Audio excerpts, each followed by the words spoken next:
في ناس في حياتي انتهت صلاحيتهم، مش زعلان منهم ولا بكرههم ومفيش جوايا اي شعور تجاههم اصلا.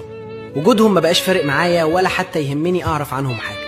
اذوني كفايه واستنزفوا من روحي اكتر مما كنت اتخيل، ومع كده مش بتمنى لهم الشر ومش بفكر في الانتقام. كل اللي عايزه دلوقتي انهم يبعدوا ويسيبوني في حالي. انا محتاج راحه وسلام.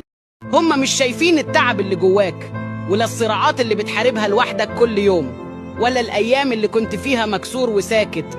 كل اللي شايفينه إنك اتغيرت بس. الظروف عمرها ما تجبر أحد يبعد عنك ويتغير عليك. في شيء اسمه رغبتي فيك انتهت. الظروف هي بس الشماعة بتاعت كل حد مش عايز يفضل معاك. أنا بقيت أبعد عن أي حاجة توجع لي دماغي أو حد يتعب لي نفسيتي، ويمكن دي أكتر حاجة صح بعملها الأيام دي. العزلة مش دايما غلط، وساعات بتكون هي الراحة اللي محتاجها. كفاية إنك تعيش مع نفسك، مش مستني اهتمام من ده، ولا تسمع كلمة تضايقك من ده، ولا يتحرق دمك بسبب ده.